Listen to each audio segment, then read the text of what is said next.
Many scholars have argued that since Nigeria's energy options range from hydroelectric to solar, wind, tidal, biomass and gas resources, there is a compelling need to harness these resources and chart a new energy future for Nigeria.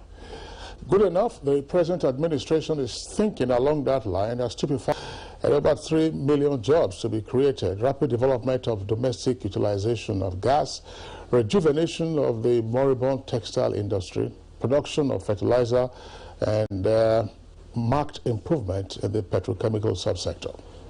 And we also hear that the pipeline, which starts from Ajaokuta in Kogi State and runs through Abuja, Niger, Kaduna, and terminate in Kano State, will be linked with existing domestic infrastructure. Some energy experts, however, advocate economic commitment and the political will to set it through the completion. So, what are Nigeria's alternative energy options, and how can they be effectively and efficiently utilized for national growth and development? We have already assembled a number of guests who will respond to those issues, in particular the key advantages to be derived from the AKK project and what should keep it going. I'm Kingsley Osadolo, welcoming you to this edition of Good Morning Nigeria, reaching you live on the network service of the Nigerian Television Authority. And we are broadcasting from the nation's capital, Abuja. I'm Kirian Umar. Many thanks for joining us. The morning news comes in a moment, and we will also be serving you with the complimentary segments in the course of today's edition of the program. Noli Abel Ame is ready, seated for the Good Morning News. Noli. Good morning, Kirian and Kingsley. Good morning, Nigeria. Here is the news. President Muhammadu Buhari has condemned what he calls a dastardly attack by Boko Haram terrorists on United Nations aid helicopter in the northeast, describing it as cowardly and yet another desperate rearguard action by the terrorist group who have been under intense pressure from the Nigerian military recently. In a statement, the president reassures the international community and Nigerians that the latest attack, which claimed the lives of 2 people, including a 5-year-old baby, would not go without severe consequences. The president stresses further that security of foreigners and Nigerian citizens remain top priority of government, and everything necessary will be done to eliminate the remorseless enemies of humanity. He appeals to all humanitarian and other aid workers in the region to at all times properly coordinate movements with the theater commander and other military authorities. The Nigeria Center for Disease Control, NCDC, has announced Bayelsa 11, Kaduna and Adamawa have 10 new cases each. Akwa Ibom has 8, Gombe 7, Kano 4, Taraba 3, with 2 each in Rivers and Abia states, while Ekiti recorded only 1 case. Lagos still leads the COVID-19 chart in Nigeria with a total of 11,244 cases, followed by the FCT with 2,181 cases, while Oyo comes third with 1,513 cases. There are now 11,665 recovered and discharged COVID-19 patients, with 600 exhibiting reckless confidence, and the Bible describes them as fools. Second, you should have every genuine reason to go out of your home. As mandatory, wear a face mask. Talking about social distancing, which we are observing rather well, it does not mean distance from God, or to come to God only when there is fire on the mountain. Neither does it mean that we pray so much to God whom we cannot see, but neglect to do good to the neighbors we see. Army is intensifying efforts on non-kinetic operations to further improve communication with the public. Chief of the Army Staff, Lieutenant General Tukur Buratai, stated this in a message at the distribution of COVID-19 palliatives to the people of Kauran Namoda in Zamfara State as part of activities marking 2020 Army Day celebration and 157 years anniversary. Which is part of our civil-military cooperation-related activities and quick impact projects, is taking place simultaneously in various parts of the country in support of the civil populace. In parts of the country, particularly in Ogun State, residents along flood-prone areas in the capital, Abeokuta, are counting their losses. On a tour of the affected areas, the former state governor and senator representing Ogun Central Senatorial District, Ibikunle Amosun, expressed sadness at the level of damage and devastation. Places inspected include Timidre, Omoshilasho, and Olusegun Obasanjo Presidential Library. He commiserated with the victims of the flood and assured the affected residents that respite will soon come their way. That's the morning news for now. The program continues with Kinsley and Kieran after this break. Good morning. Main way coronavirus spread is when infected people sneeze and cough. Small droplets of fluid expelled by cough or sneezes are laced with viruses looking for new respiratory tracts to infect. When a sick person sneezes around someone who is healthy, the virus can land in the nose, mouth, or even the eyes, causing an infection. Symptoms can include fever, cough, shortness of breath. Symptoms may appear within 2 to 14 days. Seek medical advice if you develop symptoms and have been in close contact with a person known to have COVID-19, or if you live or have recently been in an area with ongoing spread of COVID-19.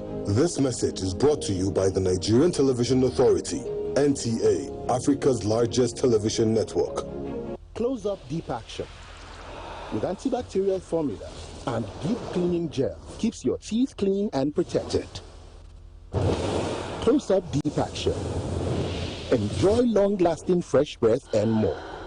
In this time of despair, our country, Nigeria, needs us now more than ever. We stand a chance to save our great country, Nigeria. A chance to rise up from this pandemic stronger and better. What will be the gain if we do not learn from other countries and observe the lockdown to stop the further spread of the virus?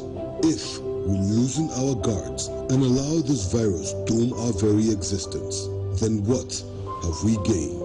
This is the call to every Nigerian to unite as one and stop the spread of this deadly virus. Stay at home and stay safe. Remember, the virus doesn't move unless we move. This message is brought to you by the Nigerian Television Authority, NTA, Africa's largest television network. Disinfect and protect your home with Jik. Jik kills 99.9% of illness-causing germs. Disinfect floors, kitchen and bathroom surfaces, and wash white cloths, towels, and dishcloths with Jik bleach. Just Jik it. Disinfect and protect your home with Jik. Jik kills 99.9% of illness-causing germs. Disinfect floors, kitchen and bathroom surfaces, and wash white cloths, towels, and dishcloths with Jik bleach. Just Jik it. The number of the COVID-19 cases in Nigeria is increasing daily, with many more tests ongoing. The battle of testing, isolating, treating, and attending to the affected persons rests heavily on the shoulders of our health workers, constantly putting their lives on the line and at risk to contain this virus, save and protect the lives of millions of Nigerians. To these health workers, we at the Nigerian Television Authority, NTA, on behalf of millions of Nigerians, say a big thank you for all that you have done and are doing. To the security agencies enforcing the lockdown and every other frontliner, we say thank you for putting your lives on the line to save ours. There is no amount of words that can quantify our gratitude. Thank you. This message is brought to you by the Nigerian Television Authority, NTA, Africa's largest television network. Childhood non-stop. Non-stop childhood. Let's go. Oh, stop. They are germs. You will fall sick. Daughter, why don't you stop them? Mom, stopping the kids from playing stops the learning. That's why we stop the germs. Indeed, Safeguard fights against germs. Safeguard removes 99% of germs. Why don't you stop them? We have to stop. Not the kids, but...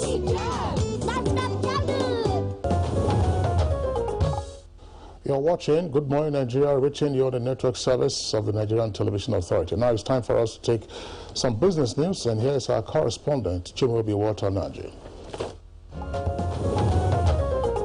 Before the upsurge of the global pandemic, Nigeria's economy was already on its way to achieving single-digit inflation rate, but this was scuttled with the global recession due to COVID-19 and a crash of oil prices, putting pressure on the naira and the local economy. World Bank Country Director for Nigeria, Shubham Chaudhary, says the single-digit inflation is achievable for Nigeria, but policymakers need to prioritize expenditures and focus attention on price stability and control. I think in the middle of a COVID crisis, with all the disruption that it has caused, I think it will be more challenging to bring inflation down, but not impossible. One of the things is, oil prices are low, and oil often feeds into the prices of other things because of the cost of transportation, things like that. So that's a good thing. On the other hand, the disruptions to supply chains and the fact that it's taking longer to get actually goods on time and you have to take more care will add to the inflation pressures on the upside.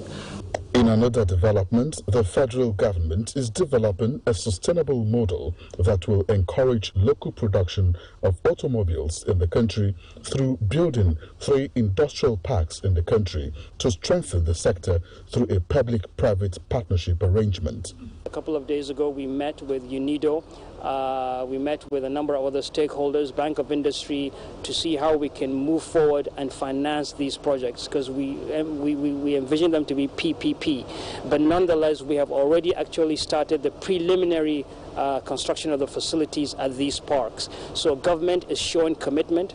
And then hopefully this will show how serious this administration is to Nigerians and to the global community, that we are ready for business, that we are ready to improve and produce local components that go into automobiles.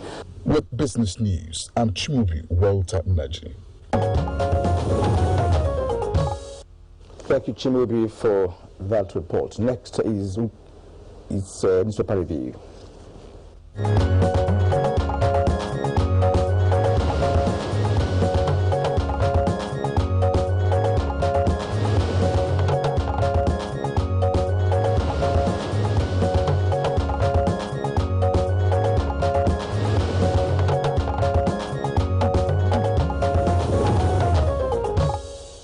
Our newspaper reviewer, Baya Tebe, is with us in the studios this morning. Baya, good morning and welcome. Thank you, good morning. Thank you, Baya, for coming. Good morning. Let's start with you had a pleasant weekend.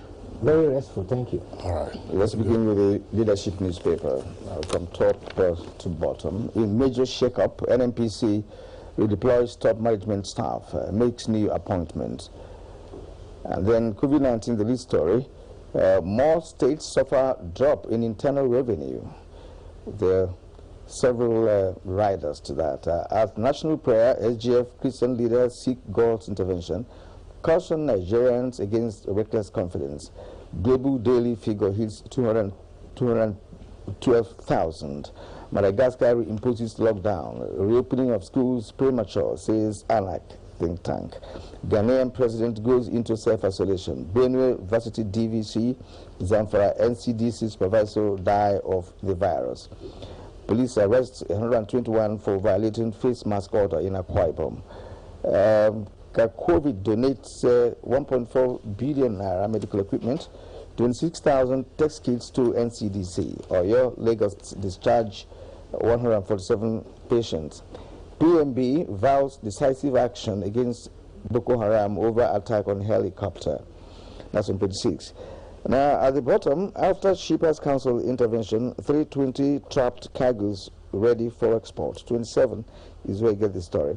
Kogi Kickstarters livestock transformation, or Kogi Kickstarts livestock transformation project is on page 2. Fidelity Bank appoints Mustafa Chike Obi as chairman.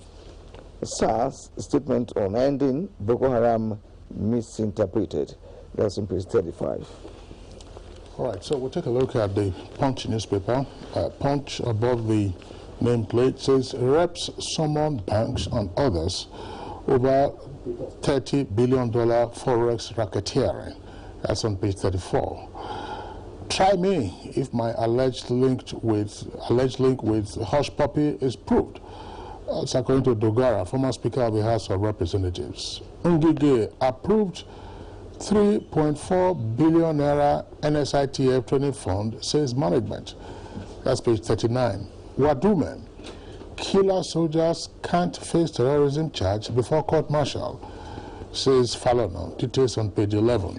And lead stories on politics says APC power blocks shift battle for party's control to states. APC power blocks shift battle for party's control to states. With two riders, Zamfara, Ondo, and Imo warring groups defy Buhari's order to withdraw suits. Party to revisit membership register without former and recent defectors' names. And the photographs you see on the fourth page there of the paper says cross-section of Christian worshippers during a joint National Day of Prayers against COVID-19 at the National Ecumenical Center in Abuja, and that was yesterday. 632 students failed by exams, says law school. Details on page 8. COVID-19 kills NCDC supervisor, task force vice chair, and former Lasimra boss. Details on page 9. I have no regrets reconciling with bandits, according to Matawale, governor of Zamfara. Reps plan tough laws against FCT baby factories. That's page 8. 21 missing in Benue boat accident. And Lagos toll rises to 7. 75 insurgents, bandits, and soldiers killed in June. That's attributed to Defense Headquarters. Bayo. Thank you, Kinsley. Well, let's start with COVID-19. As of today, Nigeria has now 28,711 cases. Over the weekend, the last time we were here on Friday, Friday there was 454 cases, Saturday 603, and on Sunday 544. Comparatively, this week it was lower than the previous week. So this week, between Friday and now, we have had 1,601 cases, and 29 deaths has been registered since Friday, bringing the total number of our competitors that have died to 645. But yesterday, Ebonyi registered 65, which is the second highest after Lagos. Lagos had 199. Governor Dave Umahi of Ebonyi is one of those who has tested positive. He has gone into isolation and has handed over to his deputy, Eric Igwe. Governor Umahi is the 7th governor to test positive. In Benue, the wife of the governor, Eunice Autumn, has tested positive. But COVID-19 is seriously ravaging at the cabinet level. Secretary to the state government is tested positive. Chief of staff is tested positive. The head of service has also tested positive. And so also is the vice chancellor, Benue State University. The World Health Organization has warned that as nations begin to ease down, so will we begin to see the increase in the number of cases. So this is, we've just passed the first 4 weeks of our ease of lockdown. We are now getting into the second week of ease of lockdown. So the spiking in the number is expected. Our expectation is that we hope it will peak very quickly and begin to bring down the curve. My worry actually is on the high places, you know, because from the governmental level we should be knowledgeable enough to, you know, take the precautionary measures, which are the protocols, you know, put in place. But somehow it is getting to government quarters at very high echelon of governance.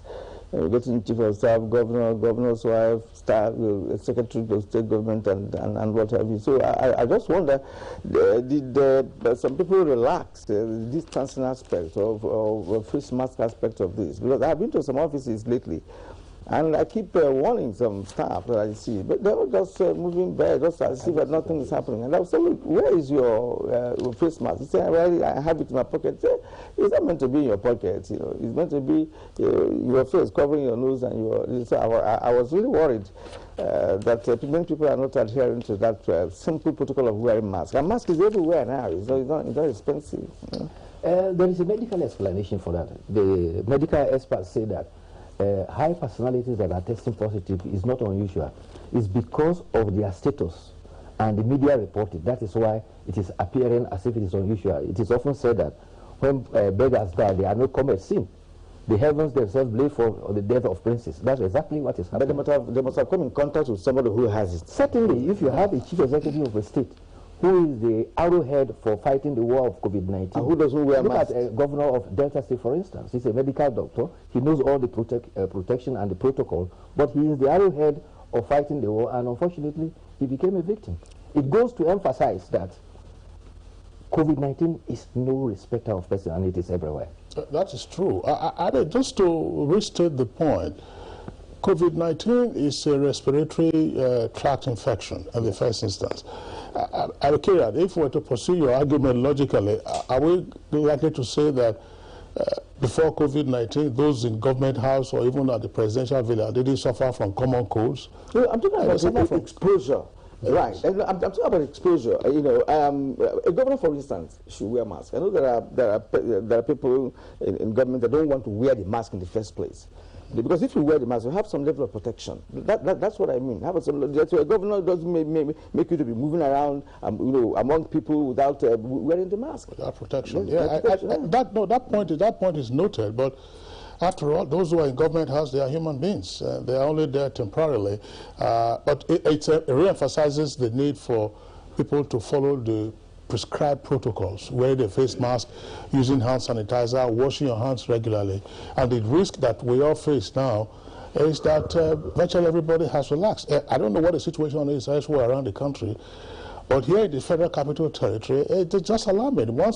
If you have a face mask, you look very odd among several other persons. People are just going about their normal business, believing that the fact that we are back to normal means that coronavirus is no longer in the air. And daily, you keep hearing reports of persons who have died on account of coronavirus, and some of them are prominent Nigerians. Yes, and that is what the Secretary to the Government of the Federation, the chairman of the PTF, emphasized, that Nigerians are exhibiting reckless confidence. Like he described, now everywhere you go, people abandon wearing their face masks. And he even went scripturally, and he said, if you have no business going out, stay at home. And he says this is scriptural. He adds, I see a lot of Christians exhibiting reckless confidence, and the Bible describes them as fools. When there is danger and you have warned about it, and you abandon all caution, then you are behaving very foolishly. Absolutely. And so our people must uphold that. The other concern is the UN helicopter that was attacked. One must praise the vigilance of the crew, particularly the pilot crew. They were heading for Damasak when they were shot at, but they managed to manage the plane across 150 kilometers back to Maiduguri and landed safely. But those that were killed, they were killed on the ground.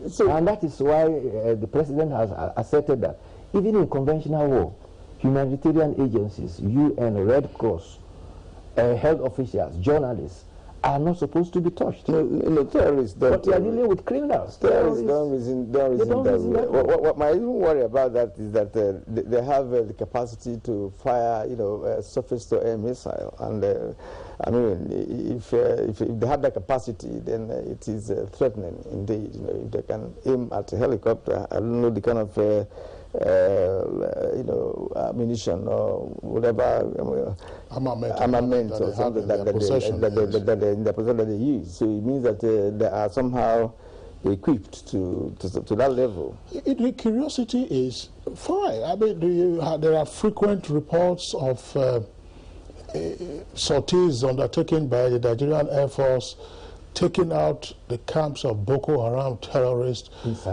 destroying their armories, and so on and so forth. And yet, it appears that Boko Haram almost has an endless supply of arms and ammunition. Where is this coming from? That's a big question. Where is it coming from? Because unless we interrogate that, we just keep, it's like you are mopping the floor. In the meantime, the faucet of the tap is turned on. So you keep mopping and then mopping and mopping. Where are the arms coming from? So are we able to embark on interdiction of those sources? Are we able to take out those sources rather than waiting for them to, as it were, encamp and then you go and strafe their various locations? Because for them to have these rocket launchers, they had it in the past, it was so reported, but to have taken aim at a UN helicopter means that virtually any other aircraft it can be targeted. Yes. Well, you know, there's news about schools resuming in Oyo State today, and they put in a lot of protocols. Prior to this resumption, staff management are supposed to have been put seriously under training, but they have expressed serious concern about COVID-19 protocols, and they are insisting that for now it is only those in primary 6, JSS 3, SS 3 that are to resume. Those in boarding were supposed to have reported in school yesterday. The other ones, they will all report today. But the COVID-19 protocols are very, very strict. And they also have appointed a warden. His role would be that in the event of any student being spotted to have tested positive or any symptoms, his duty will be to immediately send that student. You know, the boarding school aspect of it is what is worrying. You know, boarding now. You know, students. You know, I mean, they're not going to wear masks living in the boarding school. You know, I mean, one of the rules is compulsory wearing of masks for all students. How much? See, you know how boarding school is. You know how so some have a double-decker stuff, and you know the mixing of students. Normally, they go to a refectory together to eat and what have you. Will you eat with your mask, you know, on? You know, so these are the questions, because I mean, it's easier said than done when people want to do the normal, especially the young people like that. You know, how can they manage that kind of a distancing in a boarding school? No, but the example appears to be different from what was initially prescribed. That those who should resume are those who are in their graduating classes. And that these will be strictly day students, and that no boarding facilities will be open in the meantime. Because as Kieran just explained, and we all know, I mean, when we were in boarding school, you had double-decker beds and so on and so forth, and you could be interacting there at the end of all kinds of things, you know, where how much protocol, you know, can you observe in the boarding environment? It's different if you are a day student. You come for the regular hours of classes, that is, and the pupils are fewer in number, by the way. And so you can immediately, you know, disinfect your hands and then return to your family.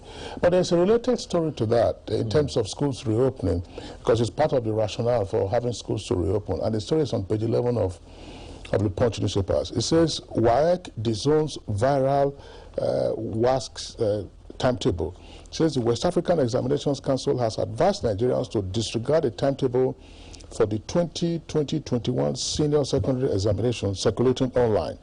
The official indicated that the timetable circulating was not from the examination body. Yes, it is in fact the public relations officer, Davian Odiogu, who made that pronouncement. But my worry about this fake news, how do they get onto the social media? People just sit down and cook stories. And there was the other day, you remember the young lady who a professor of accountancy attempted to seduce at the University of Ife. It was on the social media that she went for a job interview, and she was told that we are not here to employ whistleblowers. And I was concerned, and I was trying to see how the lady can be helped in this kind of difficult situation. But you can hardly, you can't trace that story, and it's likely that editorial now by says eternal vigilance. That's said that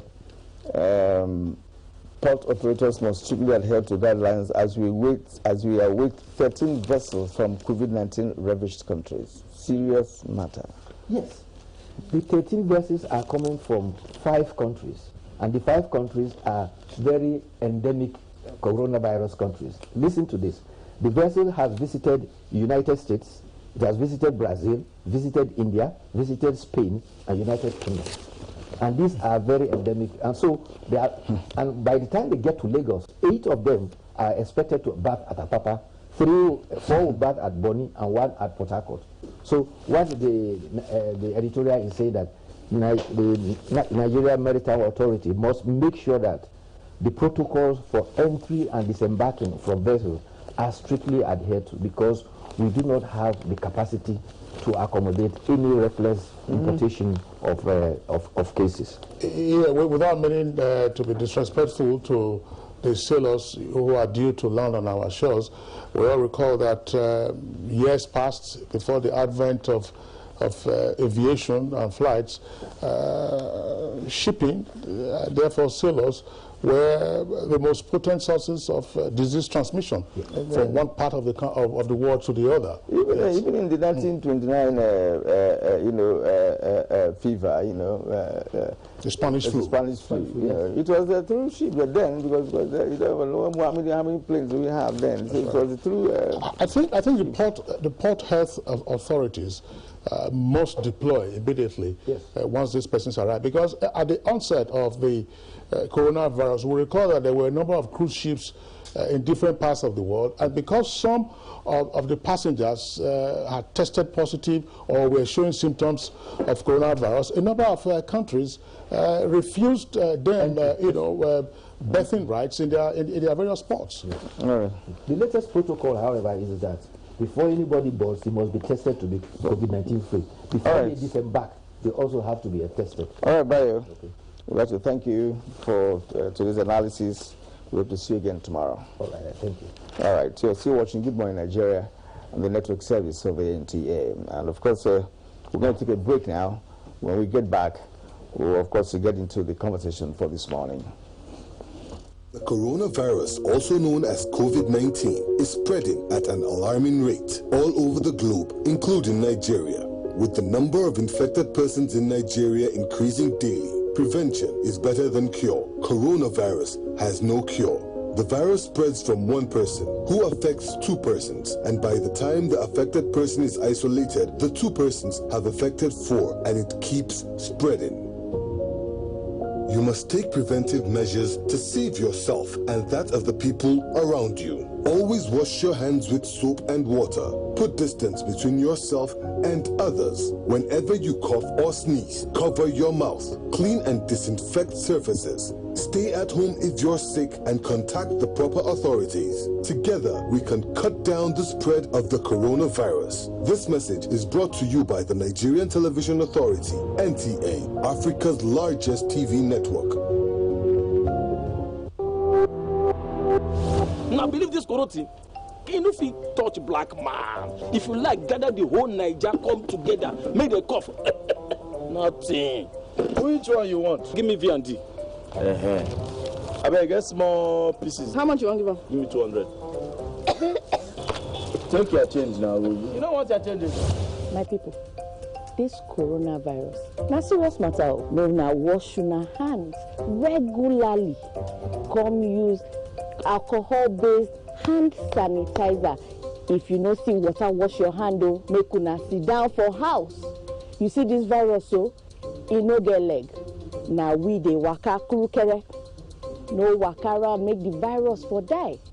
No forget say the betterment of our people.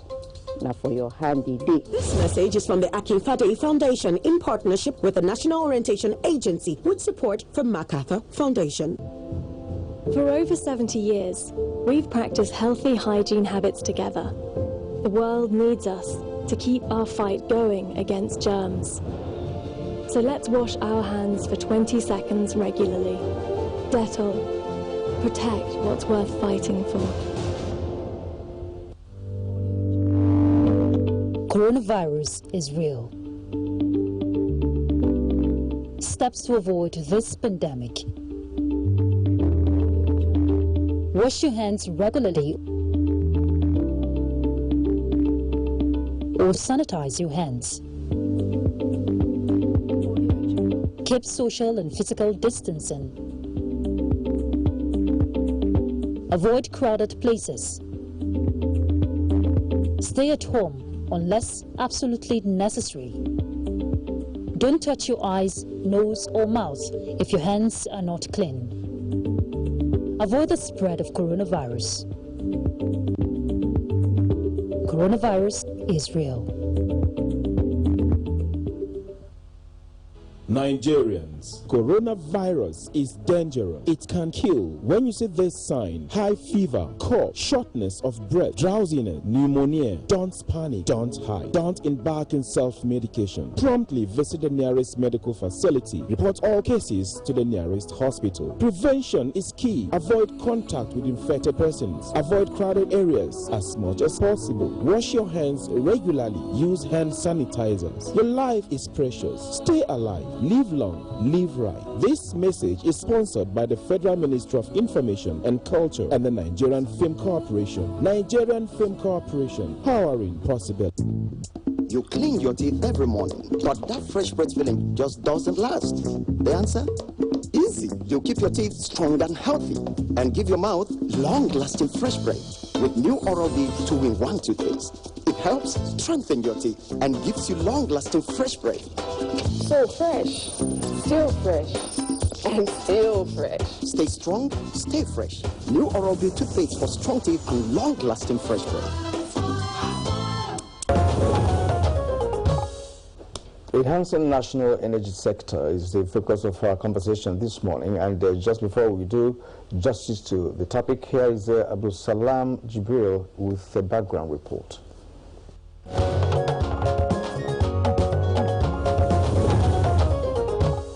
Energy plays a vital role in the economic growth, progress, development, as well as poverty eradication and security of any nation.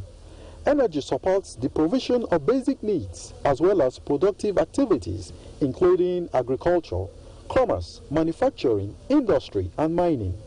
In recognition of the immense importance of energy, the Buhari administration has taken several measures towards ensuring and enhancing the country's energy security. The 614-kilometer Ajaokuta-Kaduna-Kano AKK natural gas pipeline, the single biggest gas pipeline project in the country's history, is among such measures. The AKK gas pipeline, when completed, is expected to push power generation capacity to more than 10,000 megawatts. The AKK gas pipeline is also expected to support gas-based industries, thereby generating employment opportunities, contribute about 2.2 billion cubic feet of gas to the domestic market, and help with the revitalization of textile industries, which alone boast over 3 million jobs in the country.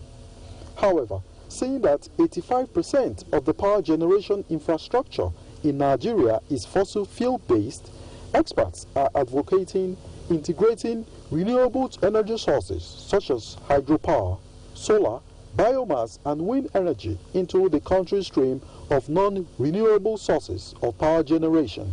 The country is said to be blessed with 12 river basins, 33 billion cubic meters of surface water, and 156 billion cubic meters of groundwater. The potential of these resources for hydropower in Nigeria is huge. The International Monetary Fund notes that the country has about 2,600 hours of sunlight per year. If effectively harnessed, Nigeria's natural sunlight will enable the country become a key player in solar-based renewable power sources. The challenges in this regard, however, remains having the requisite technology to produce the solar panel cells that will enable large-scale utilization of solar power. How can the country effectively utilize renewable sources of energy generation and incorporate them into the already existing energy generation sources? Guest on Good Morning Nigeria will speak to the issues shortly.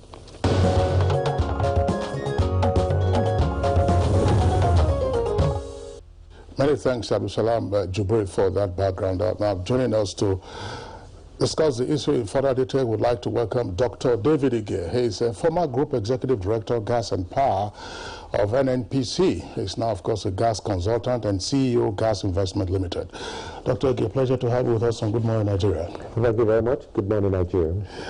And joining us from Lagos via Skype is a regular analyst on gas and electricity and indeed energy matters in general, Associate Professor of Energy and Electricity Law and Head of the Department of Jurisprudence and International Law, University of Lagos, Dr. Yemi Oke. A pleasure to have you with us on the program this morning. Having me. Good morning, Nigeria. In the middle of your screen there, because we have two Skype connections, Dr. Yemi Oke is the extreme right. In the middle is Audrey Jo Ezigbo. She's president of the Nigeria Gas Association. She's joining us from Canada. We understand you're 5 hours behind us, so presumably, therefore, you're on the eastern border of Canada. Pleasure to have you with us on the program this morning. Thank you for having me. Good morning, Nigeria. Gentlemen and lady, it's indeed a pleasure to have you this morning. To see how we can do justice to this very important topic. I would like to start with Dr. David Ige, who, of course, is a gas consultant. I think what is in the air presently across the nation is the AKK gas project, which has just been flagged off a few days ago. Give us an idea of what that project is all about, respect to, adding up to the, energy need, of the country. Well, thank you very much for that. The AKK project, first of all, is a major milestone for Nigeria, partly because it's been in the works for a couple of years.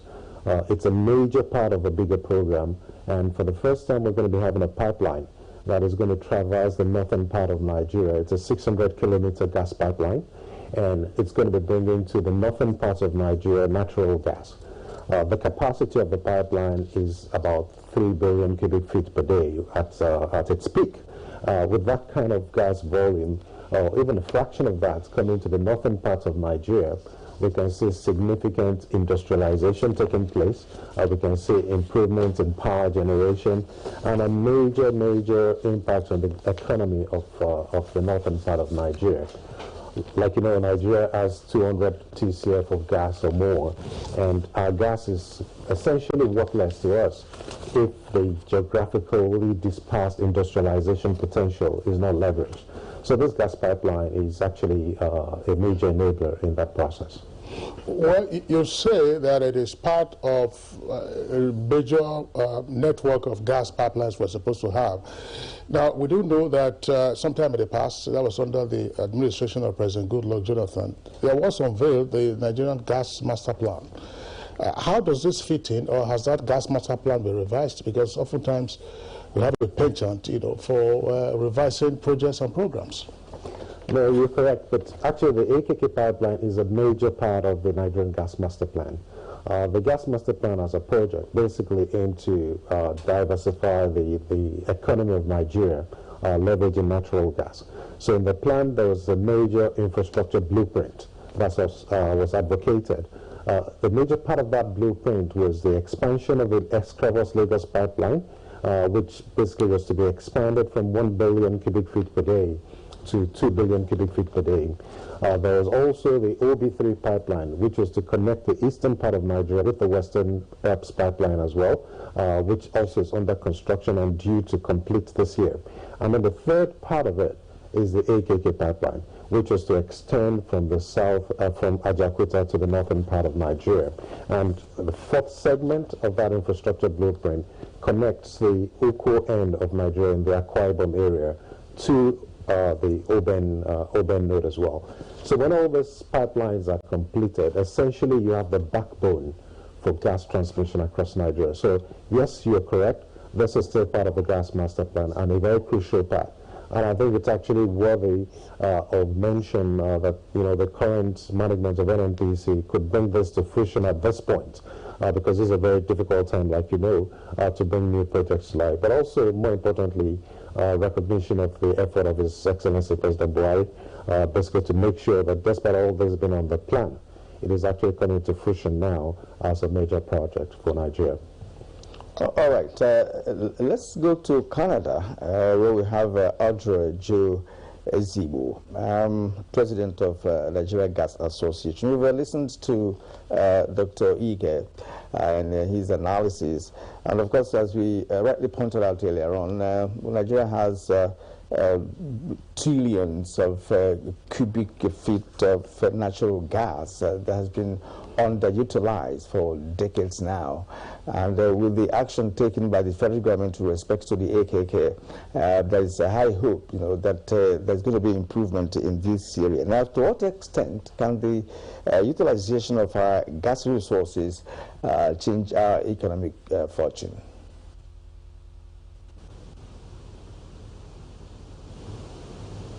Pardon me. Thank you very much. Good question. So like you've said and David has pointed out, we are a nation that has, by DPR's last pronouncement, 203.16 trillion cubic feet of gas. And the paradox with Nigeria is the fact that we are very resource rich, but we're energy poor. I mean, we're a country that has over 200 million people, and we are running around barely 4,500 megawatts of power, which is contrary to UN stipulations that you should have at least 1 gigawatt of power for every 1 million people. So ideally, we should be playing in the 200 gig range, but that's not the case now. And when we look at Nigeria as a country, one of our biggest challenges, high level of unemployment, a high level of deindustrialization. We've seen all the various aspects and sectors of the economy grossly impacted over the last few years. And this is where the gas narrative then comes in terms of how we build in-country value addition, gas-based industrialization, how best we leverage on our gas resources to ramp up the power base of the nation, and we haven't been doing that too well. Now, we must, of course, acknowledge that a lot of things are changing in the landscape. We are seeing a renewed focus on gas. We are seeing the government driving the 7 critical gas development projects. The AKK coming to the fore is quite exciting. We see what's happening with the Ano Gas project and all that. But there's a lot of work to be done. We have to, if we even look at the whole issue of the pandemic, and what it has shown us is that we have to build our domestic markets. We are a country where we have over 65% of the population being below the age of 25. And then we have, I think as of 2018, unemployment being about 23.1%, and that's not good. If you even go into youth unemployment, we're talking numbers that are in 36, 37% range. How are we going to engage these people? It's by leveraging on gas to create industries, to create, to ramp up our power base so that we can, give expression to the entrepreneurial capacity that Nigerians have.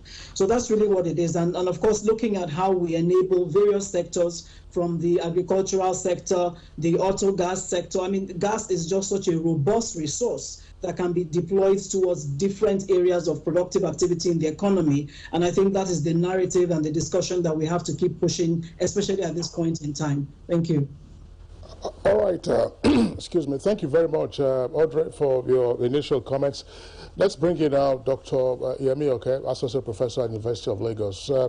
Dr. Oke, unpack for us Nigeria's gas master plan and how the AKK project actually takes off or fits into that gas master plan. Do you have any concerns?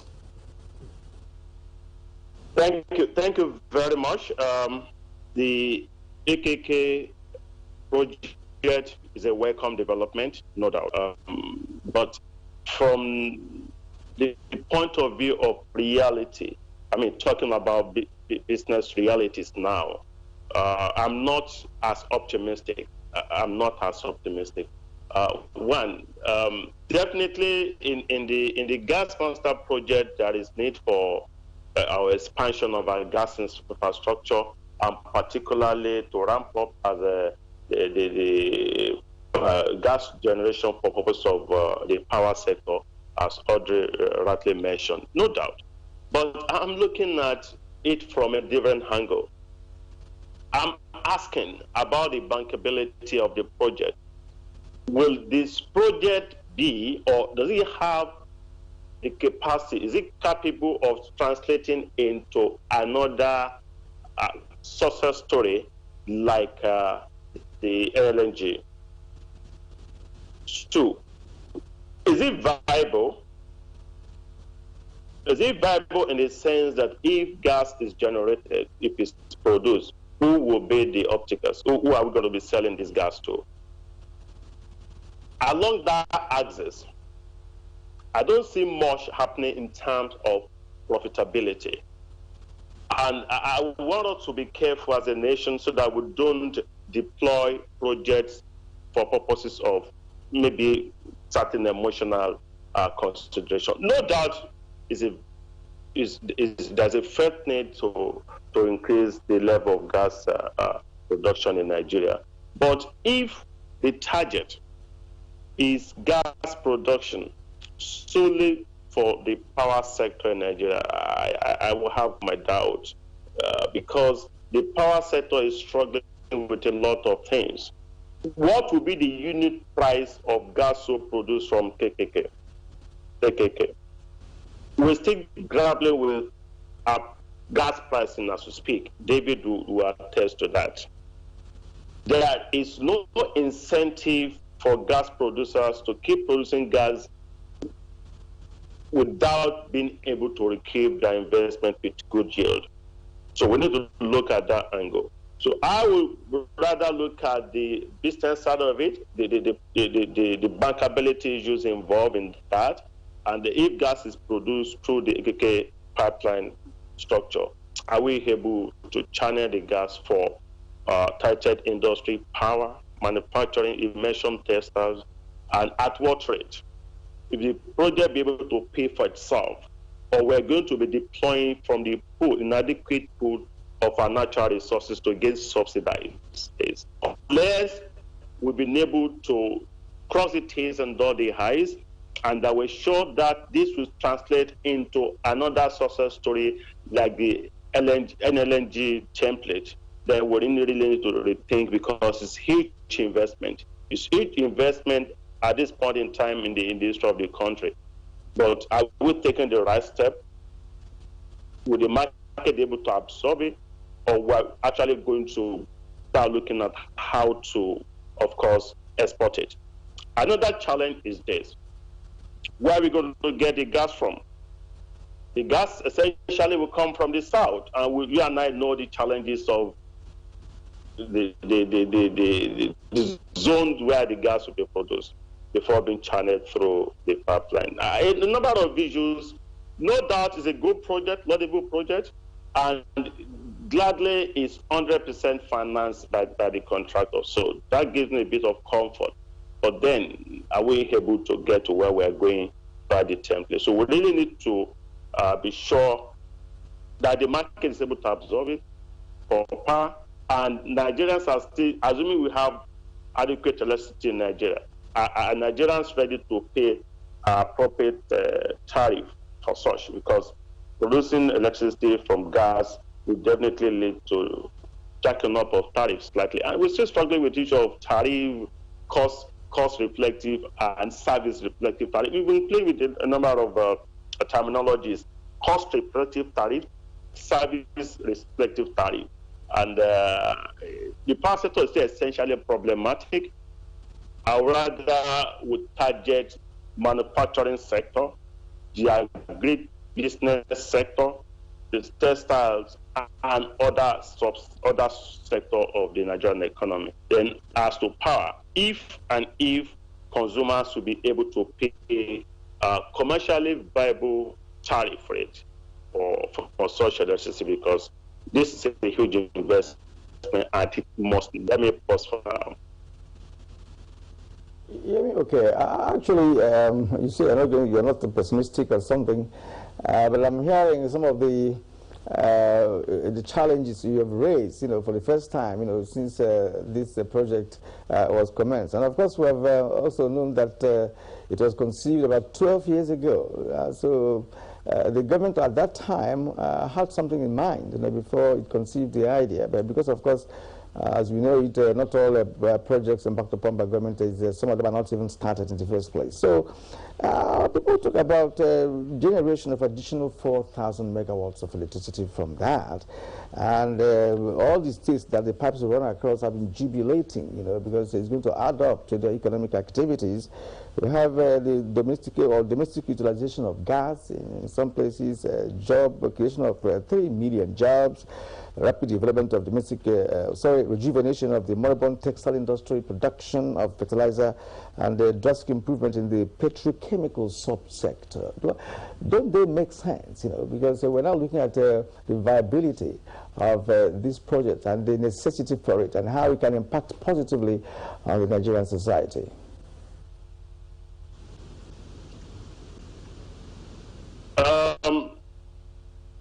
Looking at it realistically, my point had to do with, one, off-takers along the value chain. Other experts have also raised the issue. If gas is produced, essentially non-associated gas, who will buy it? 1. 2, at what rate? 3, what is the population size of those who will consume the gas so produced along that axis? Of course, we'll generate electricity from it. We're also going to deploy essentially for LPG, that is liquefied petroleum gas. Gas products are not cheap. They are not. And for as long as people have options or alternative to energy, they might not patronize expensive energy like gas and solar. 2, if you're embarking on the project for purposes of job creation where? In the textile industry. The textile industry, are they able now to rely on gas or gas-fired, maybe captive energy? You have gas and you can generate your own energy to manufacture. Of course, you have to factor in the cost unit. So if you're producing your textile at X amount of money, add your profit, add your cost, add all of that stuff, by the time it gets to the market, will they still be competitive at the rate? And are we going to add value and export? I really still need to ask a lot of practical questions, business questions, bankability questions. The gas so produced, because the industries along that axis, I'm not sure they have what it takes to patronize the kind of gas we're targeting from AKK. Of course, maybe we'll have to look at the industries around Abuja axis and further south, where the gas is actually coming from originally. So I really want us to think slightly deeper before we embark upon this kind of project. Will it pay for itself? I'm worried about the bankability issue. So there have been a number of issues that we got wrong. Of course, we have the refineries. We have a refinery in Kaduna. We have everywhere. We have all those depots. They're not serving the purpose. And they're actually recording losses. I will see petroleum tankers moving products up north, up south, everywhere. So we really need to be deeply consider this and be sure of the practicability and the viability of the project. It's a good project, but rather we can back upon it. It's very, very valuable. Thank you very much, Dr. Yemi Oke, there for the issues that you have brought on board for the conversation. Dr. David Ige, let's have your comments on this because Dr. Oke has raised the issue of bankability of the project and therefore the economics of it all. What are your thoughts? Yeah. First of all, Dr. Oke's concerns are genuine, right? But let me attempt to sort of calm those down. First of all, when you build a pipeline the size of AKK, you're not building for now. You're building a pipeline that's going to be there for 40 years, for 50 years. The Escravos-Lagos pipeline, which is our anchor pipeline today, was built 40 years ago, and it is taking time. So when you're building a pipeline, you're looking far in the future. Certainly, we don't expect the level of industrialization today in Kogi, Niger State, Kaduna to remain the same now as they'll be in 40 years' time. So there is a long-term view to a major pipeline project such as that. That's number one. Number two, a major milestone in this pipeline project is that like other pipeline projects of its size in Nigeria, this is actually private sector led. So you've got a contractor financing structure put in place. You know that it's not possible for private sector to finance a project that is not bankable. Yeah, that should give comfort to the fact that a lot of thought has been put into how do you make this bankable. Clearly, on the back of the supply, on that pipeline alone in itself, in the short term, you don't expect to have enough revenues to cover the pipeline. But the financing structure and the revenue structure for the AKK pipeline actually takes a pan-Nigeria view of revenues and transmission to backstop the pipeline. So there is a significant amount of thought that had been put into that. I was involved in that in the early stages, and I know for sure that we looked critically into the bankability of AKK pipeline. So the pipeline is bankable in the sense that if we grow the transmission capacity across Nigeria to about 1.5 to 2 billion cubic feet per day, which basically we're on track to deliver, clearly there is enough revenue source to meet that. But at the end of it is also the fact that the pipeline is backstopped by the sovereign guarantee, which I do not hope we're going to have to call on. All things being equal. So that, I hope, gives some comfort. And of course, the project has been linked to one or two anchor power plant projects in the north, in Abuja, Kaduna.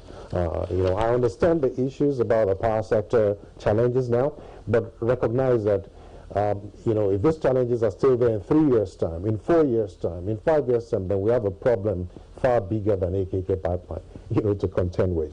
But Dr. K mentioned about the textile industries. Yes, the textile industry is a critical target for now because of the job potentials that industry can do. But the pipeline is going to support far more than the textile industry. The north is a food basket for the country, right? There's a lot of agro-processing potential that's going to come out of this. When the doctor says that who are the people going to use it, the way to look at it is that today, how much diesel is consumed in the northern part of Nigeria? Diesel is by far a more expensive fuel than gas. And so when gas comes in there, it displaces that kind of diesel consumption. It enhances the profitability of existing users of diesel, right? But also creates an opportunity for new people to come. It's the chicken and egg, right? Do you plan an industry to run on gas without a pipeline? No, a lot of people, now that they know that the AKK pipeline is going to come to the north, they can now start planning their industrial agenda as well to fit into that. So I think that, yes, we may have concerns now, but this is a project that goes far beyond those concerns. And it's our responsibility as stakeholders to begin to work towards mitigating any further concern that may arise from that. This project clearly will transform the northern part of Nigeria. But not only the northern part of Nigeria, a lot of other hidden things in this project. I just wondering, tell us something. The pipeline starts from Ajaokuta. Yeah. Is Ajaokuta a gas production center? No, Ajaokuta serves. So you need to put in context the network of gas supply. So basically what we have is we have a couple of gas supply sources, most of which are in the Niger Delta. So the Escravos-Lagos pipeline system is largely fed by gas sources in Escravos, Warri, and that axis. But we also have gas supply in the eastern part of Nigeria, or the southeastern part of Nigeria, all the way from Akwa Ibom into rivers and so on. So basically, the network that we're building today is one that is connecting gas supply sources to gas markets, basically. So we're, for example, Audrey mentioned that the Asa North project in Imo State is ongoing as we speak. So there are different sources of gas that's going to be coming all the way from Asa North, coming all the way from ExxonMobil, coming from OBOB, through the Obi pipeline into Oben and from there to Ajakuta and also from Escravos. So basically, Ajakuta is just a transit point for the pipeline, but the gas supply sources are a myriad of sources across the southern part of Nigeria, basically. All right, let's return to Audrey. Audrey, you've listened to the two gentlemen, who have made a very valuable contributions to this conversation, and I guess there are also some, differentials, in terms of, understanding what this AKK is going to do for the country. We'd like to get your own thought, on what AKK means in terms of economic viability, in terms of bankability, and in terms of course, as Dr. Ige said, a futuristic project, a project that we're looking for that will last for over 40 years, where more benefits will be driven from it. Right, thank you. So here's the thing. I know that both gentlemen have brought very cogent points to the table in terms of the concerns about bankability, because you know that gas projects are really hinged on handshake. You expect to have a full market at the other end to ensure the bankability of your project. So when you're thinking about gas, you're thinking about availability, you're thinking about the infrastructure, you're thinking again about the commerciality of the supply. And so those are real issues. But like David pointed out, it's a long-term infrastructure project. Now, one of the biggest challenges we've had in Nigeria and continue to have to today is the death of gas infrastructure. So certainly the fact that there is a kickoff of this one is exciting, and everybody should be glad that we finally done the groundbreaking, and we expect the construction to commence as soon as is possible.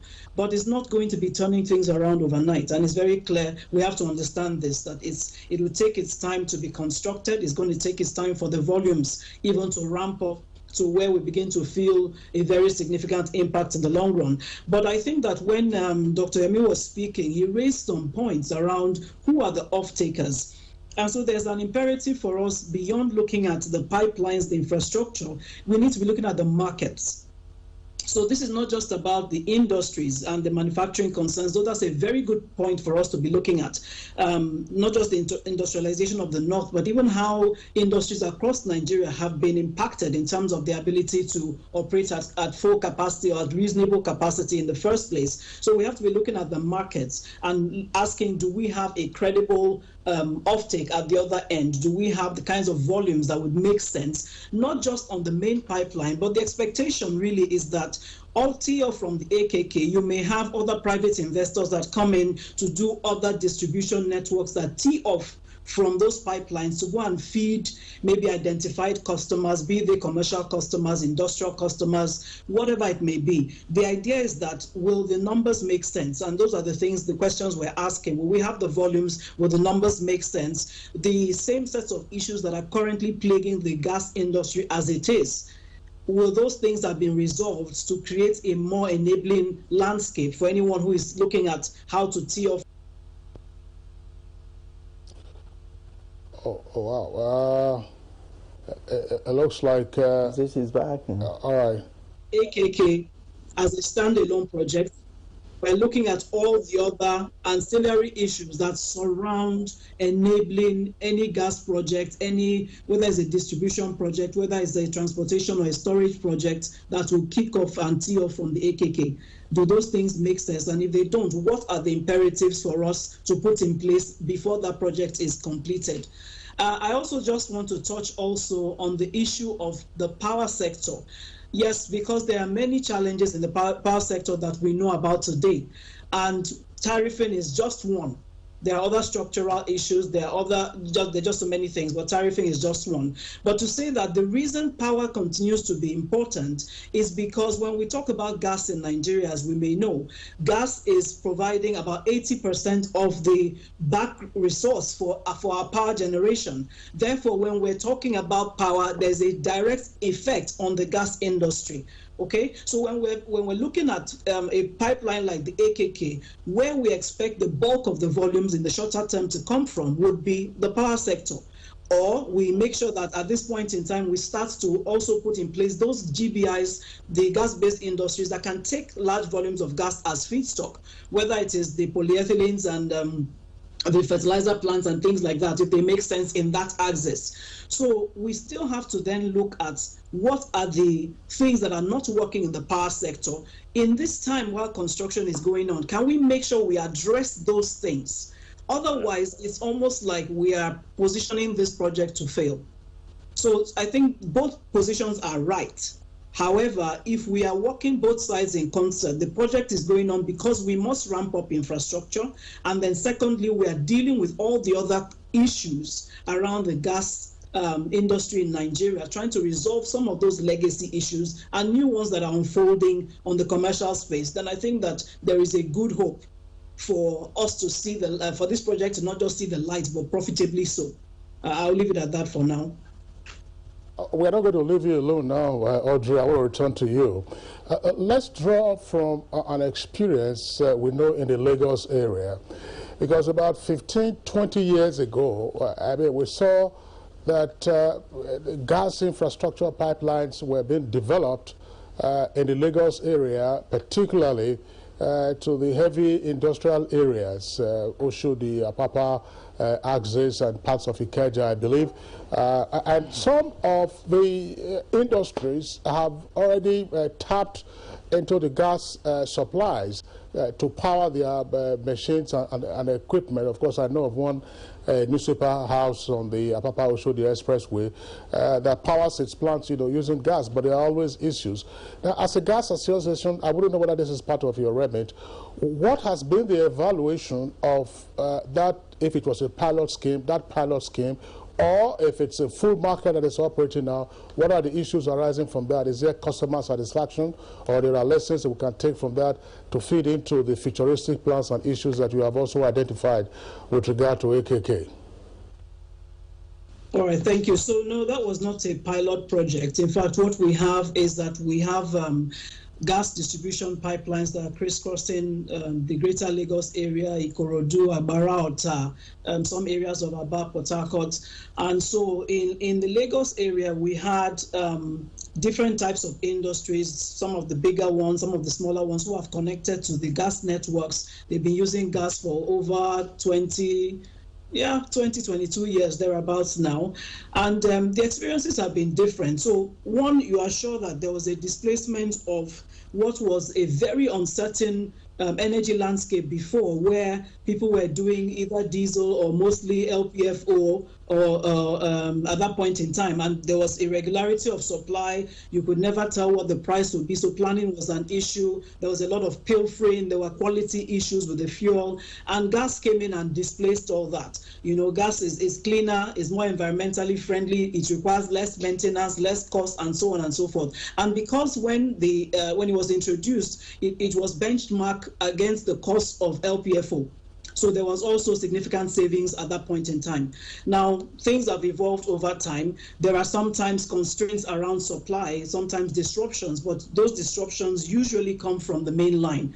As we know, on the Elps is the major supply line into Lagos. So sometimes you have either breakdowns or you have direct attacks on the main pipelines, a fire here or something like that, and we all have to shut down to make sure that you secure the industries at the other end. Of course, pricing has continued to be an issue with industries too, because when you get used to something, you can't remember what you used to pay. So gas continues to be less expensive than diesel, but because it has become what it's been used to, and because the price, there's an escalation factor, so you find that the price is continuously going up on an annualized basis. So there is a lot of complaints around gas pricing. And unfortunately, the reality for Nigeria is that we keep talking about gas pricing from the point of view of the export price of gas. We forget that when you're talking about domestic gas pricing, you are talking about a different kind of gas. It's not the same spec of gas. There's going to be processing, there's going to be cleaning, there's the distribution cost itself, there's this cost of security, which is huge. I mean, there's so many add-ons, even the cost of regulation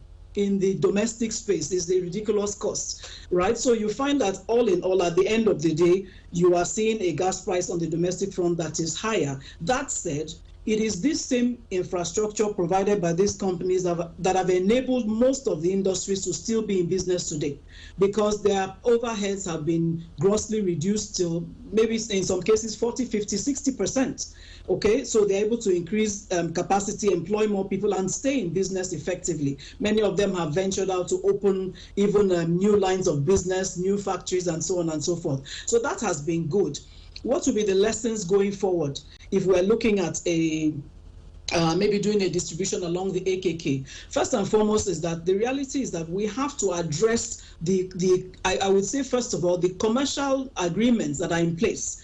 You see, this issue of sanctity of contracts is a big problem in this country. When you bring private investors onto the table and then you begin to move the dice, you know, people contract for 10 years, 20 years, 25 years, and you begin to move the dice, and it's impacting on the investment landscape. Is a problem. So you want that sanctity of contract. People have a clear landscape. They are sure what they are putting on the table. They are sure what the expectations are.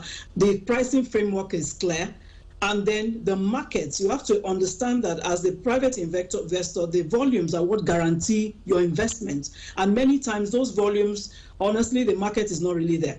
When the market is there, sometimes the willingness of the markets to be responsible. So payment discipline is also an issue, even on the side of the market. I mean, there are just so many things that you see as a practitioner in that space. But we know that it can enable industry, and we know that there is potential for this to be a model, you know, what has happened in Lagos to be replicated all across Nigeria in partnership with private sector. But it has to be a more stable, more secure landscape.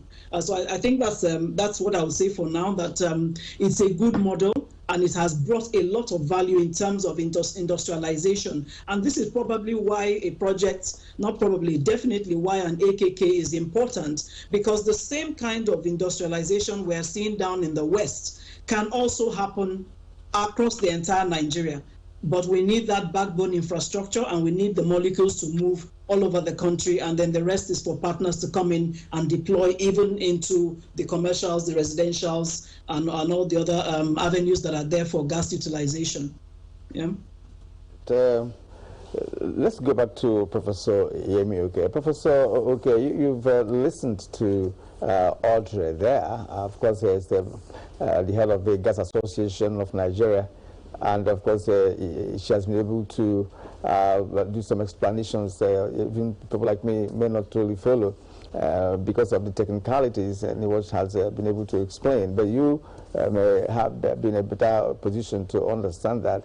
But away from AKK and all that, because of course we have known your stand on AKK issue, let's see other uses or utilization of gas in the first place. People talk about the methanol, which is a substitute for petroleum, and the gas is a precursor for that production. Are you seeing a situation where gas utilization can be stepped up to the point where we can begin to, produce methanol to enough to even, compete with the petroleum in terms of using it for machinery and even automobile, and other factory machinery? Is there a possibility, or can we begin to look in that direction as to how to use these trillions of cubic feet of gas that we have deposited in Nigeria that are underutilized? Thank you very much. I sincerely appreciate you. Let me take up from where Audrey stopped. She mentioned a couple of vital issues that we really need to pay attention to as a nation. Of course, one of which is the gas-based industry, the GBI, along that axis is very important.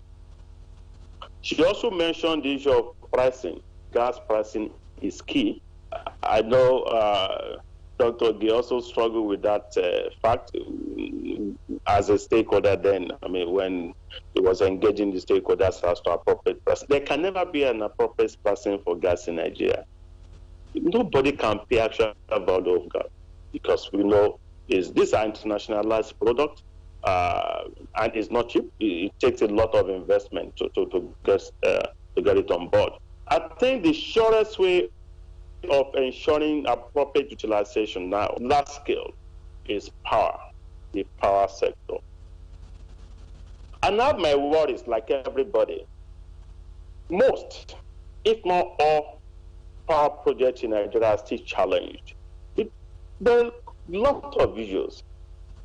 I was at this seminar in Kaduna, and I made a presentation of the judges' seminar, and I listened to some of the discourse, and I was scared that even if they have power to distribute in certain part of that country, that they use one outside language, Bashiga, that even if they supply electricity, they can still not access those homes, those neighborhoods to read their meters, even to collect electricity, to get them to pay for electricity consumed. Ditto for industries. And gas definitely will aggregate in the direction of need. It's need-based. You don't supply gas and expect of those who the pattern and expect it targets the movement of industries. No prudent investor will go channel the pipeline in the forest because nobody's going to consume it there. So gas will naturally aggregate in the direction of need. And that is determined by the congregation of the GBIs that we have in that axis. So the surest way of ensuring the sustainability of the project, talking of the AKK project now, is the power sector. And the power sector, as we speak, cannot pay adequately for gas. And I don't see that happening the next perhaps 10 years. Because Nigerians will probably resist any attempt to jack up tariffs. So then we have to target the industries. The industries that are now focused gas as their fixture for purposes of manufacturing. Would the product be competitive at the end of the day? So we like 10, 20 years ago when GasLink and others started the pipeline around the Lagos Ikeja axis, of course, because we had the kind of clusters around there to supply the market, and it proved viable. Gas producers like Audrey would definitely think twice before embarking on projects that will sink their money.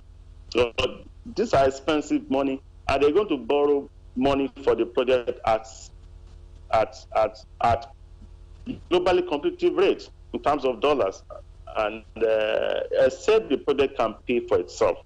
So I agree that of all the sectors, the power sector is key. I don't even see much happening in terms of the LPG component of it on the long run, little for the agri sector. All right. We'll have to look at power sector and rejig a few things there to make the project viable. There is huge need there for the power sector, and AKK project is just the way to go. But then we need to put a lot of things on the table before it becomes a huge success like the LNG model. All right, thank you very much, Dr. Yemi. Okay, I'm sure that my colleague Kirian will return to the methanol aspect of his question and whether that ties up with the petrochemical value chain in gas production. We're going to have to take a short break now. When we return, we'll continue with the conversation. Ankara shopping with 5K That one no fine. You know, nice. No, it's too dull. This one. Oh wow, it's beautiful. Omo, this fabric, it won't fade though. Yeah. Look, make I tell you something. The new area Ankara, it go take good care of it. Right? Not lie. Not true. But the price, cheap. Try new Ariel Ankara and colors now. For over 70 years, we've protected our homes against germs together. And now is no different. So let's disinfect and protect our floors and surfaces every day. Dettol. Protect what's worth fighting for. As a strong immune system increases the chances of victims surviving COVID-19, a corruption-free society creates opportunities for citizens to thrive and prosper. Build your immunity. Stop corruption now. Report all acts of corruption to ICPC on this toll-free number 0800 2255 4272. This message is brought to you by ICPC and NTA. Nigerians, let us take responsibility. Stay healthy, stay safe, and curb the spread of the virus. Take responsibility. The coronavirus spreads from one person to another. Let us avoid crowd gathering of any kind for any reason. Take responsibility. Avoid traveling from one state to another during these lockdown restrictions. Obey all the rules that are put in place. Take responsibility. Stop spreading fake news and unverified reports about the coronavirus. There is no known cure for COVID-19. Take responsibility. Observe all the measures that can help stop the spread of the virus.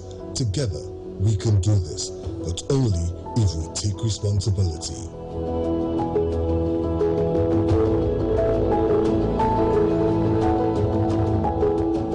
This message is brought to you by the Nigerian Television Authority, NTA, Africa's largest television network. All right, welcome back, and it's still Good Morning Nigeria, live on the network service of Africa's largest television network, the Nigerian Television Authority. Now, let's bring in again Dr. David Ige. Dr. Ige, I know that there are still aspects of the bankability of the AKK project that you may wish to elaborate on, but tell us something so that we can have a better understanding, perhaps, of the schedule. About 2 years ago on Good Morning Nigeria, we had a chairman of OSF who was our guest on the program, and work had already started. I think they were doing excavation and pipeline as part of the AKK project. And here we are, 2 years down the road, President Buhari is flagging off the construction.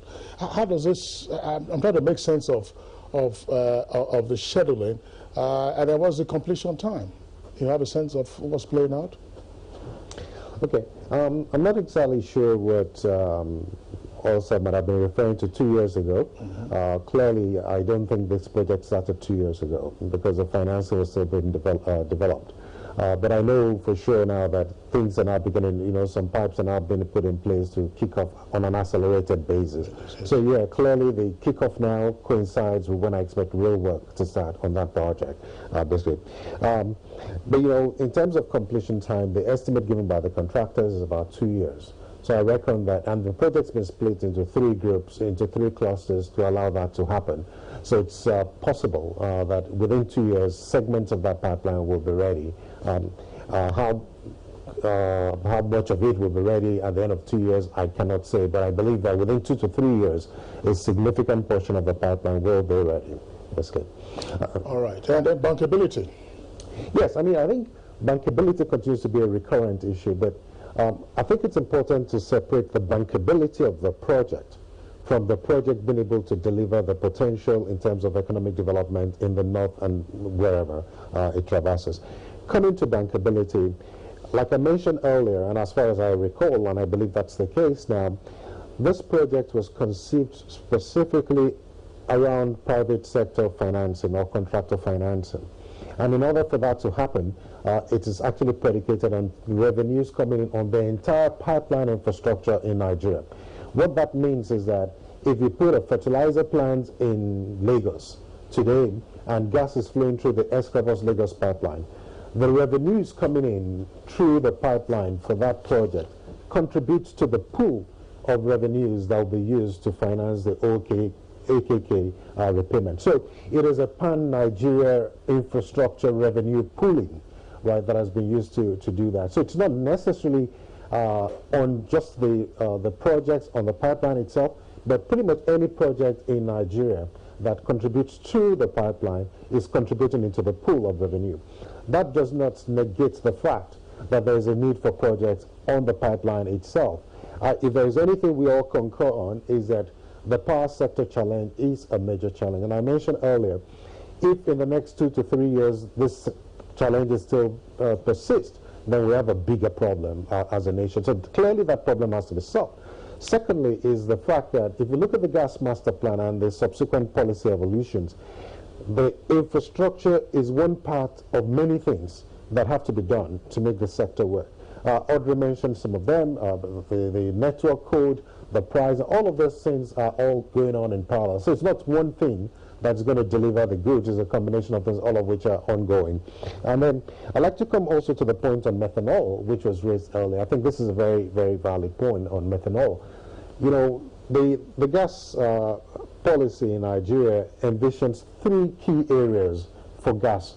The first one is power, which we've talked about, and that's possibly 60–70% of the total demand space for gas. But the second and very crucial part is gas-based industries. And there are 2 categories in this. The regular industries that use gas as fuel, those are the manufacturing industries that you see regularly. But there are also industries that use gas as feedstock. These are the methanol, fertilizer, and the petrochemical projects. This consumes a significant amount of gas, comparable to the amount of gas a power plant would consume. So they're big consumers of power. Methanol in particular is very important to us in Nigeria because, A, it has a lot of secondary potential. From methanol, you can get fuel that can be used to blend with PMS. And the government just approved the methanol policy lately, which basically aspires to about 15% blend of PMS. So, you know, when you're in other countries like the USA, you buy fuels, they tell you want to buy blended with ethanol or methanol. So that is one opportunity for methanol in Nigeria. The second bit is, from methanol, you can get olefins, and olefins are petrochemical products. So you've got MTO, methanol to olefins. This is a major opportunity space. Again, and you know, plastics are at the center of industrialization. So if we're able to couple our methanol agenda with a very viable secondary industry program, you can imagine the number of industries that will be catalyzed across the country. From methanol, you get acetic acid.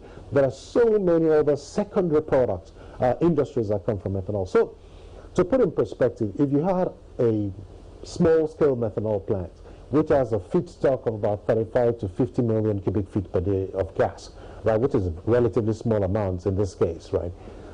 The number of secondary industries that can come out of that alone, you can easily have hundreds of smaller chemicals industries, which will then become geographically dispersed across the country and so on. For all of this to be utilized, I mean, because my colleague here raised the issue of method, and I'm happy you have explained this.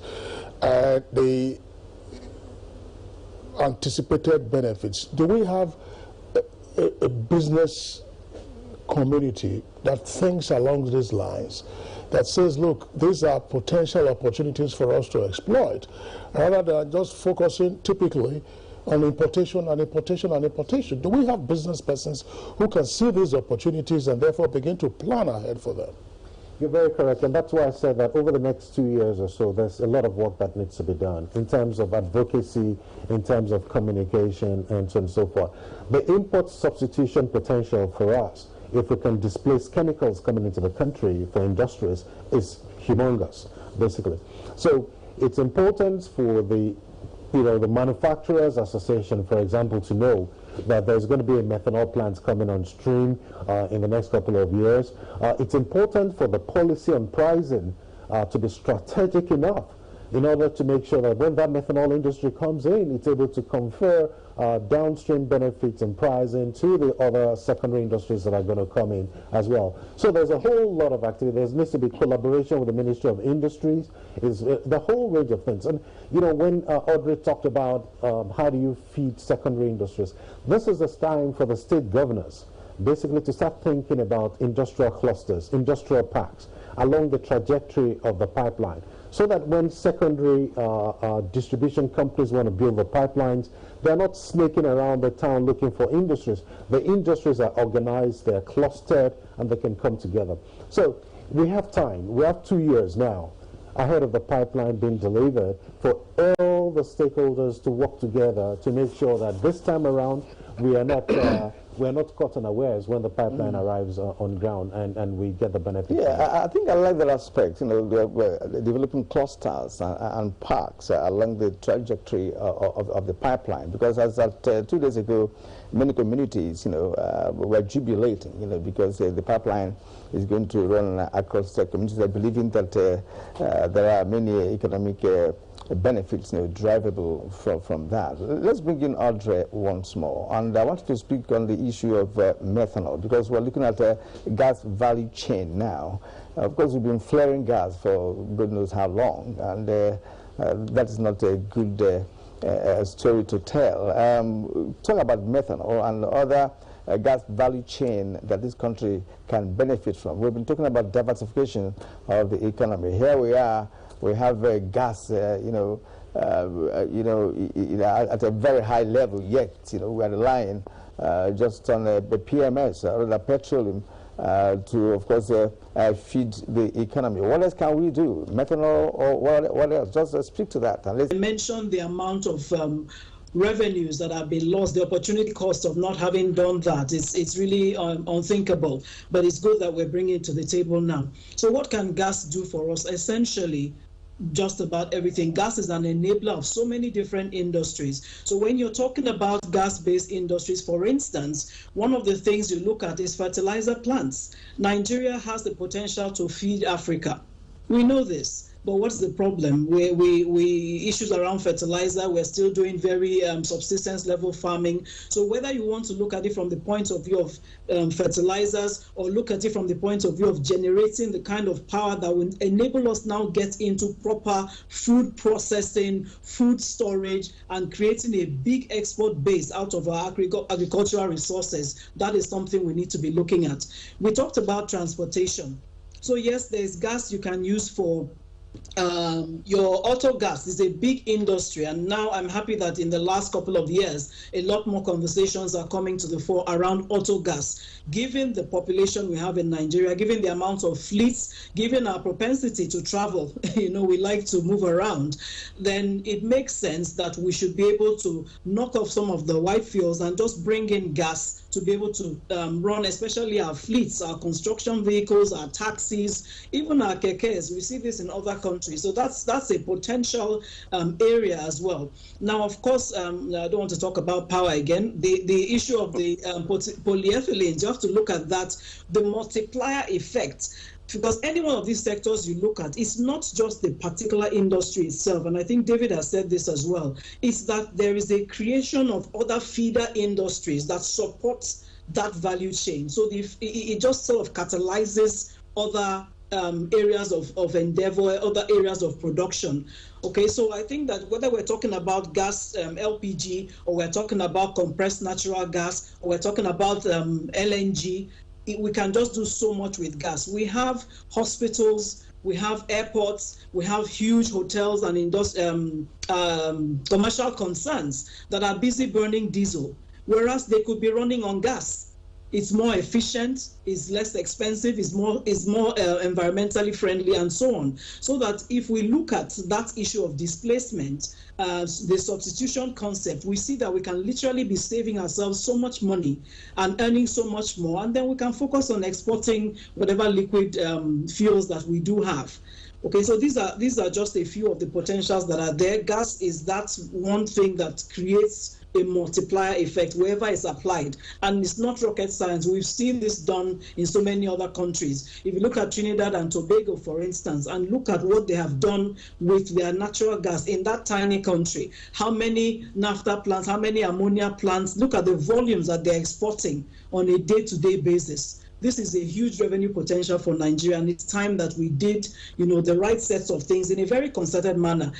Again, things have been happening, but like David said, many things need to be happening at the same time right now, especially because we are not in the place where we can, just waste time anymore. Our economy is not in a good place. So we need to catalyze the economy, driving natural gas in every area that we can to just change the narrative about Nigeria once and for all. Yeah. Thank you very much, Audrey. I mean, we're talking about utilizing gas for transportation purposes. That is through the CNG, compressed natural gas. I recall that the former Minister of Petroleum, Mrs. Diziani Alison Maduke, did say some years ago that he has started a pilot scheme of commercial vehicles using gas in the Edo area, particularly around Benin City. I wouldn't know whether that was monitored and whether the program is still ongoing or whether it's been expanded, so it doesn't become one of those fits and starts that we normally would have. An idea comes, is generated, after a while, apparently it's abandoned, because there are new helmsmen who are in charge. But we'll return to you presently. Let's take some of the tweets that we have now, Kieran. Okay, let's begin with the Diligent Solomon. Truly, there's no doubt that the present power energy crisis afflicting Nigeria will persist unless the government diversifies the energy sources in domestic, commercial and industrial sectors and adopt new available technologies to reduce energy wastages and to save costs. Chris Simeon tweets, the federal government should come up with concrete policies that would explore the energy sector and make customers have access to power at affordable price, both in urban and rural areas. Energy security is vital to national development vis-a-vis the availability of natural resources for domestic consumption.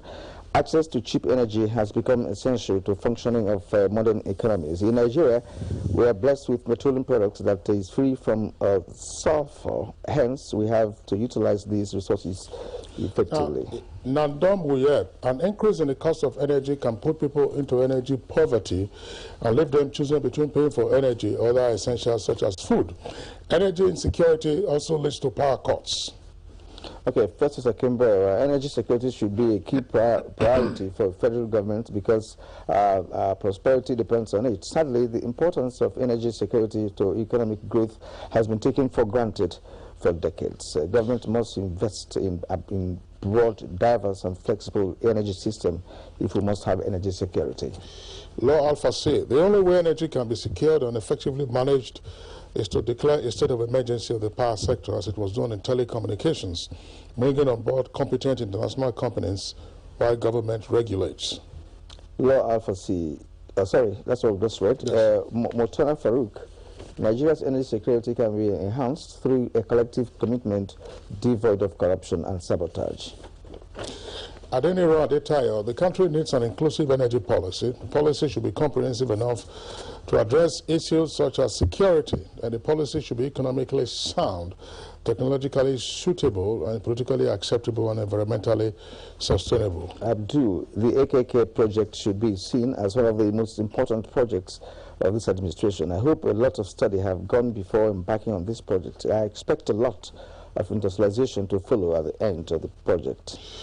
Cecilia Okoroma, whatever investment that will bring about reducing gas flow in the Niger Delta and accelerating infrastructure development in the states and therefore employment creation and also improved power sector should be applauded by Nigerians. Indeed, the AKK project is great. I just wonder, I just would like Audrey to respond to this as president of the Nigeria Gas Association, so that as Dr. Yemi Oke has advised, while we are applauding the AKK, we also need to be realistic. NNPC some decades ago had what it referred to as the butynization project, which was intended to accelerate utilization of LPG and therefore, of course, have positive environmental impact so that there will be less reliance on wood fuel and other forms that devastate our environment. Suddenly, that butynization program failed. We were told some time ago that there are plans to bring back the butynization programs. Are there lessons to learn from those programs of the NNPC with regard to butynization so that the AKK and indeed other aspects of the gas master plan don't go the same way? If you ask me, the biggest lesson that we should learn is that there are some things that we should either let the private sector do or we run them by PPP models. That's really what the biggest takeaway is. And I say this because as we're discussing those butynization plans, we have also seen private sector players who have found the money and made the investments in similar plants across the country. And we even have so many more that are coming to the fore as we speak. They are working, the investments are coming in a timely manner, and this is what the objective was in the first place. It's like